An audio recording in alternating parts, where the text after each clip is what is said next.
एक माँ को बेटा और 4 बहनों के भाई ना होने की दर्द भरी कहानी है। कुसुम ने पूनम का चेहरा उतरा हुआ देखा और समझ गई कि अब फिर पूनम कुछ दिनों तक यूं ही गुमसुम रहने वाली है।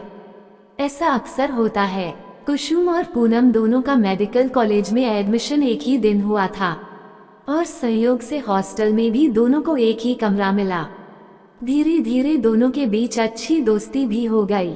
कुसुम बलिया से आई थी और पूनम कानपुर से।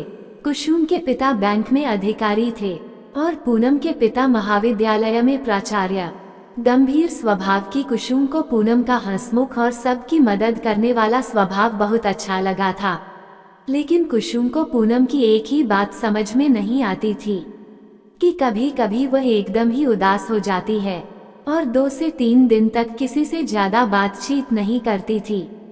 आज रक्षाबंधन की छुट्टी थी। कुछ लड़कियां घर गई थीं और बाकी हॉस्टल में ही थीं, क्योंकि टर्मिनल परीक्षाएं नजदीक थीं। कुसुम ने निश्चय किया कि आज वह पूनम से जरूर पूछेगी। हॉस्टल में घर की याद तो सभी को आती है, पर इतनी उदासी क्यों? नाश्ता करने के बाद कुसुम ने पूनम से कहा, चल यार, बड़ी बोरियत हो रही है, घर की याद भी बहुत आ रही है। वहाँ तो सब त्योहार मना रहे होंगे और यहाँ हमें पता नहीं कि उन्हें हमारी राखी भी मिली होगी या नहीं। पूनम ने भी प्रतिवाद नहीं किया। दोनों ऑटो से पाक पहुँची। वहाँ का माहौल बहुत खुशनुमा था। कई परिवार त्योहार मनाने के बाद शायद पिकनिक मनाने वहाँ पहुँचे थे। दोनों एक कोने में नीम के पेड़ के नीचे पड़ी खाली बेंच पर बैठ गईं। पूनम चुपचाप खेलते हुए बच्चों को देख रही थी।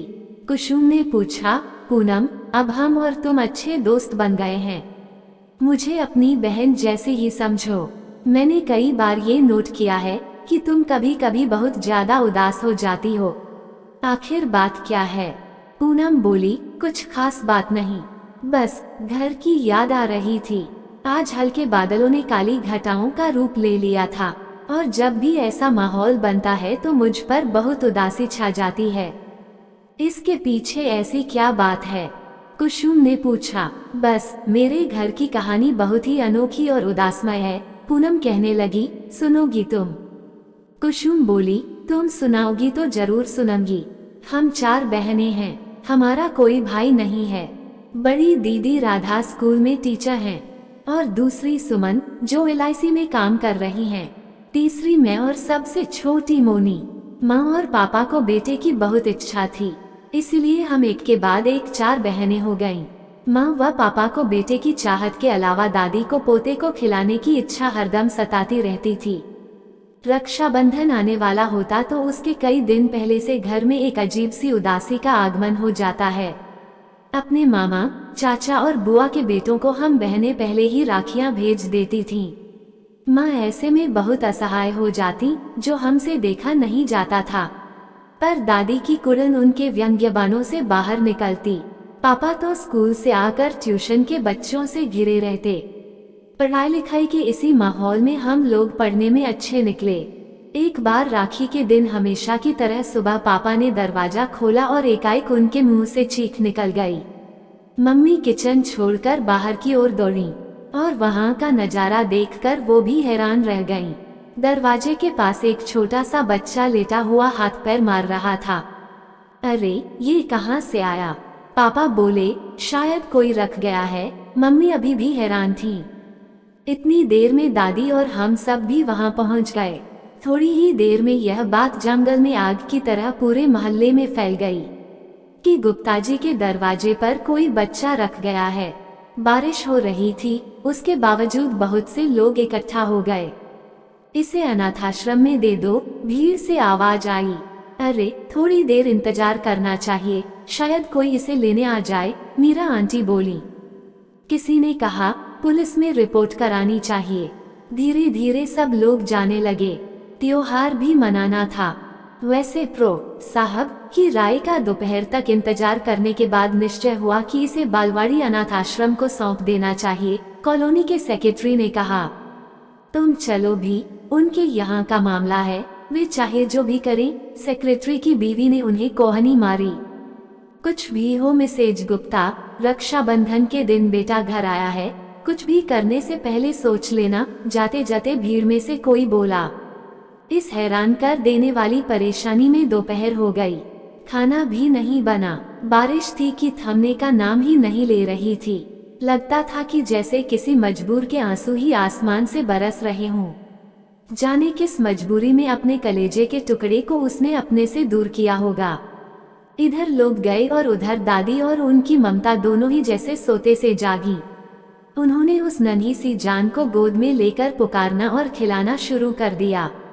उसे गर्म पानी से नहलाया और जाने कहां से ढूंढकर उसे हमारे पुराने धुले रखे कपड़े पहनाए। कटोरी में दूध लेकर उसे चम्मच से पिलाने लगी। पापा ने नहा धोकर जब बुआ की राखी हम लोगों से बंधवाई तब दादी बोली, अब इस छोटे से भैया राजा को भी तुम लोग राखी बांध दो। रक्षाबंधन के दिन आया है। मैं तो कहती हूँ कि तुम लोग इसे अपने पास ही रख लो। मम्मी को तो जैसे विश्वास ही नहीं हुआ कि कहाँ छुआछूत को मानने वाली उनकी रूढ़िवादी सास और कहाँ न जाने किस जात का बच्चा है। फिर भी उसे ऐसे सीने से चिपकाए थी कि मानो उनका सगा पोता हो। मम्मी पापा पसोपेश में थे, पर दादी की इस बात पर कुछ नहीं बोले।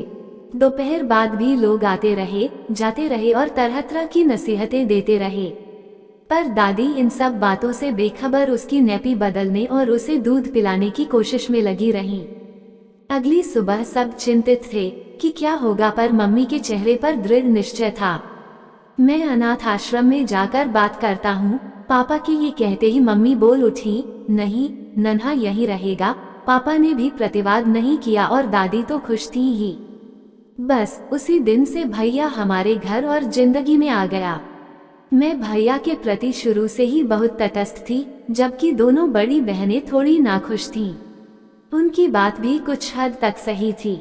उनका कहना था कि माँ पापा के अच्छे व्यवहार और इस घर की अच्छी सास का किसी ने फायदा उठाया है, और वह ये भी जानता है कि इस घर को एक बेटे की तीव्र चाह थी। खैर, उस गोलमटोल और सुंदर सी जान ने धीरे धीरे सबको अपना बना लिया। माँ और दादी जतन से उसे पालने लगी। वह बड़ा तो हो रहा था, पर साल भर का हो जाने पर भी जब उसने चलना तो दूर, बैठना और गर्दन उठाना भी नहीं सीखा, तब सबको चिंता होने लगी। फिर उसे बच्चों के डॉक्टर को दिखाया गया। डॉक्टर ने कई टेस्ट कराए और तब पता चला कि उसे सेरेब्रल पाल्सी यानी एक ऐसी बीमारी है जिसमें दिमाग का शरीर पर कंट्रोल नहीं होता है। उस दिन जैसे फिर एक बार हमारे घर पर बिजली गिरी। माँ, पापा, दादी के साथ हम सभी बहनों के चेहरे भी उतर गए। पापा के अभिन्न मित्र ने फिर समझाया कि उसे किसी अनाथ आश्रम को सौंप दे, पर अब यह असंभव था, क्योंकि पापा को थोड़ा समाज के उपहास का डर था और माँ, दादी को उससे बहुत अधिक मोह। वैसे भी यह कहाँ ठीक होता कि अच्छा है तो अपना और खराब है तो गैर। इसलिए भैया घर में ही है। अब करीब 6 साल का हो गया है, पर लेटा ही रहता है। माँ को उसका सब काम बिस्तर पर ही करना पड़ता है। दादी तो अब नहीं रही, कुछ समय पहले ही उनका देहांत हो गया। माँ कभी कभी बहुत उदास हो जाती हैं। कहाँ तो भैया के आने से उन्हें आशा बंधी थी कि शायद बुढ़ापे में बेटा सेवा करेगा, पर अब तो जब तक जीवन है उन्हें ही भैया की सेवा करनी है। पूनम फफक फफक कर रो पड़ी। कुसुम की आंखें भी नम थीं। थोड़ी देर खामोश रही, फिर कुसुम ने उसे चुप कराया। पूनम बोली, इसलिए मैं डॉक्टर बनकर ऐसे बच्चों के लिए कुछ करना चाहती हूँ, पर सच कहूँ तो भैया का आगमन हमारे घर न हुआ होता तो आज मेरे माँ बाप ज्यादा सुखी होते। जीवन की संध्या समाज सेवा में बिताते, पर बेटे के मोह ने उनसे वह सुख भी छीन लिया। कुसुम चुपचाप उसकी बातें सुनती रही, फिर उदास कदमों से दोनों हॉस्टल की ओर चल पड़ी। धन्यवाद।